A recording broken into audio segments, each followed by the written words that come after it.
to the Bishop and First Lady and the new Psalmist family,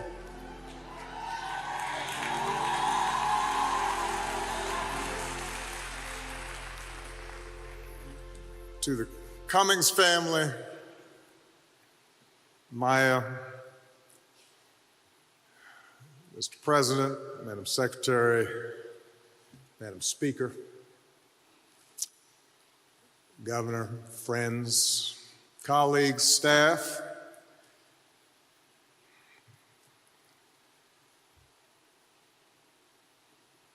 the seeds on good soil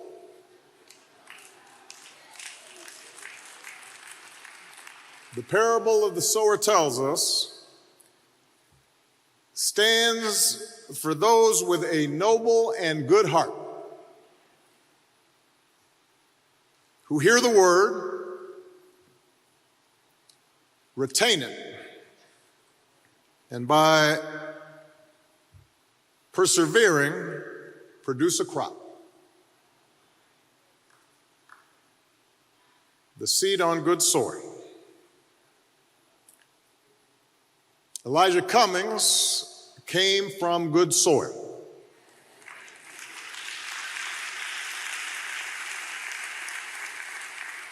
And in this sturdy frame, goodness took root.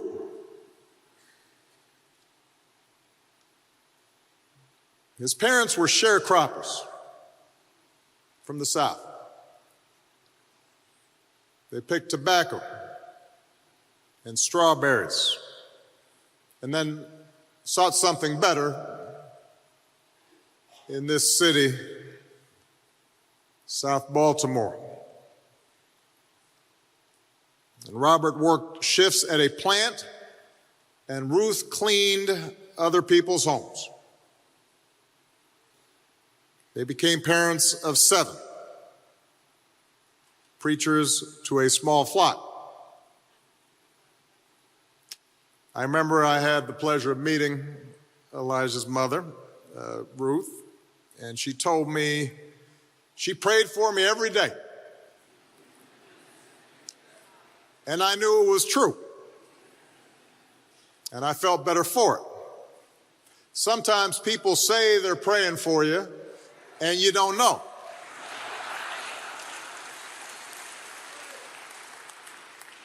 They might be praying about you, but you don't know if they're praying for you. But I knew Miss Ruth was telling the truth.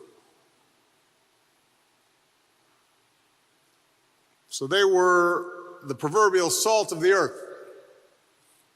And they passed on that strength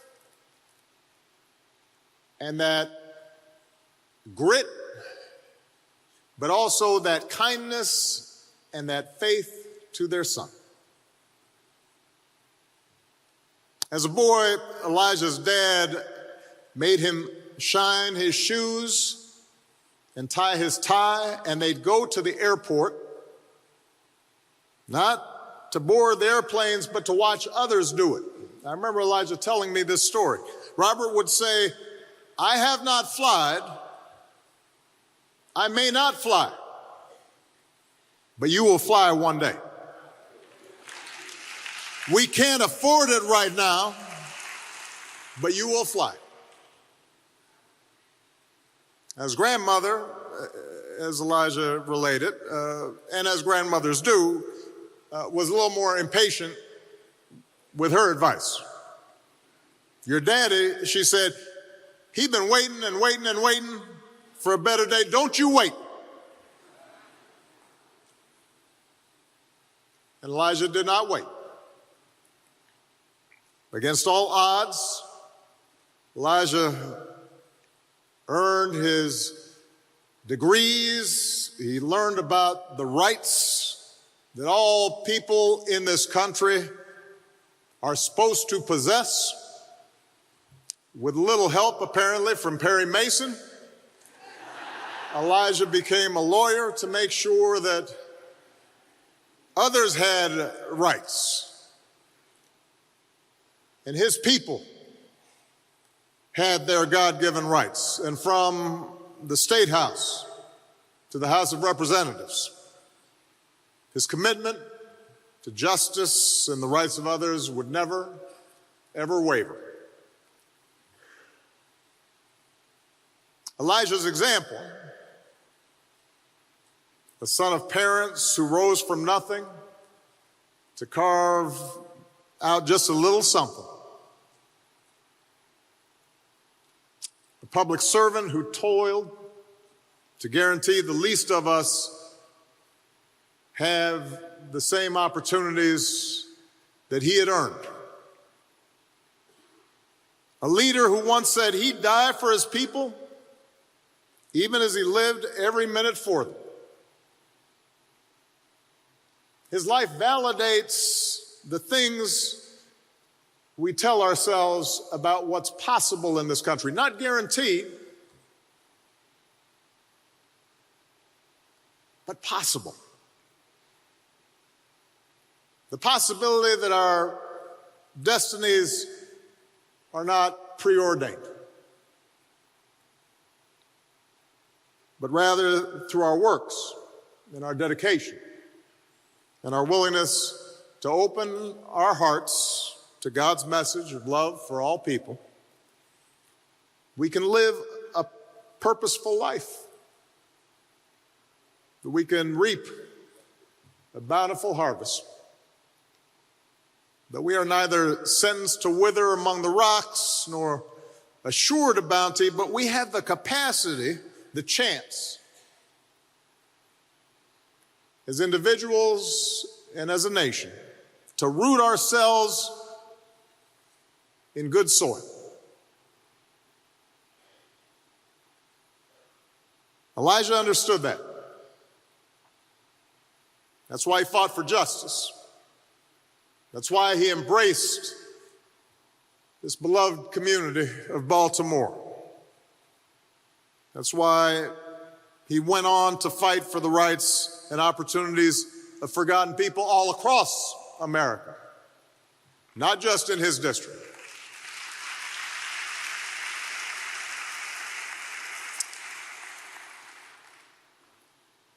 He was never complacent, for he knew that without clarity of purpose and a steadfast faith and the dogged determination demanded by our liberty,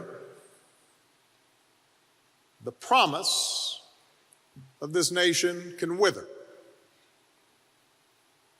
Complacency, he knew, was not only corrosive for our collective lives, but for our individual lives.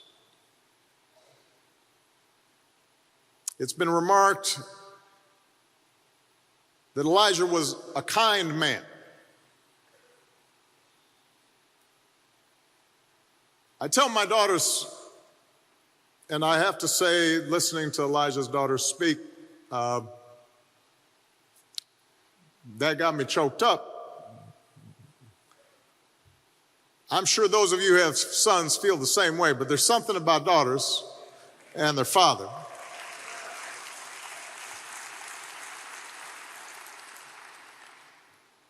And I was thinking I'd want my daughters to know how much I love them, but I'd also want them to know that being a strong man includes being kind.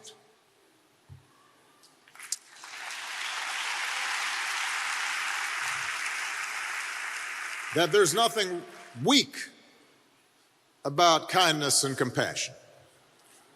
There's nothing weak about looking out for others. There's nothing weak about being honorable. You're not a sucker to have integrity and to treat others with respect.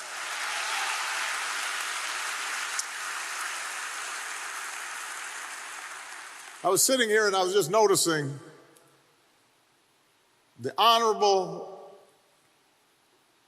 Elijah E. Cummings. And, you know, this is a title that we confer on all kinds of people who get elected to public office.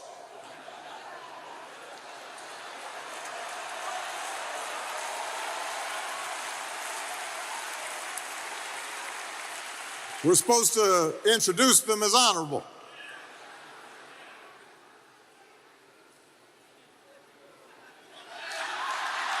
But Elijah Cummings was honorable before he was elected to office.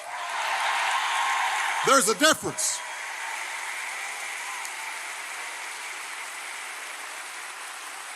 There's a difference if you were honorable and treated others honorably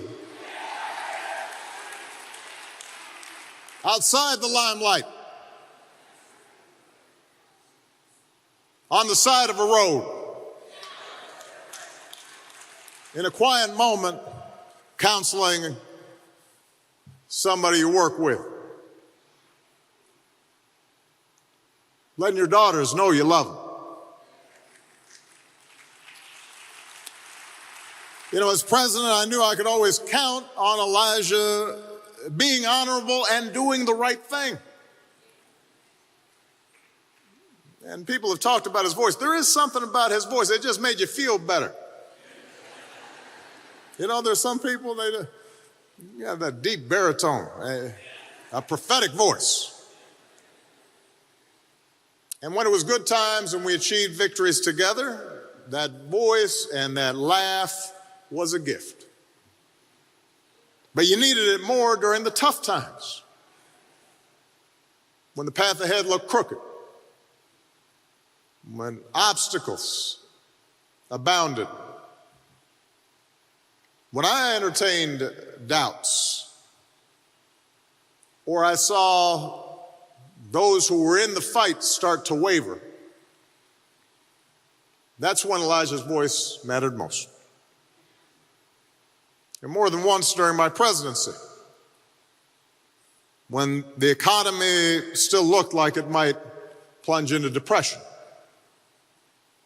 when the health care bill was pronounced dead in Congress, I would watch Elijah rally his colleagues. The cost of doing nothing isn't nothing, he would say.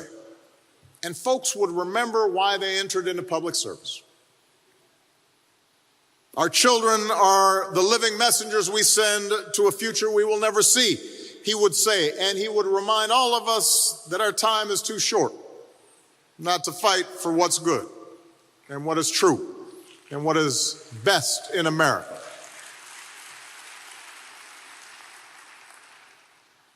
"200 years to 300 years from now," he would say, people will look back at this moment and they will ask the question, what did you do? And hearing him, we would be reminded that it falls upon each of us to give voice to the voiceless and comfort to the sick, an opportunity to those not born to it, and to preserve and nurture our democracy. Elijah Cummings was a man of noble and good heart. His parents and his faith planted the seeds of hope and love and compassion and righteousness in that good soil of his. He has harvested all the crop that he could. For the Lord has now called Elijah home to give his humble, faithful servant rest. And it now falls on us to continue his work, so that other young boys and girls in Baltimore, across Maryland, across the United States, and around the world might too have a chance to grow and to flourish. That's how we will honor him. That's how we will remember him. That's what he would hope for. May God bless the memory of the very honorable Elijah Cummings. And may God bless this city and this state and this nation that he loved. God bless you. Thank you.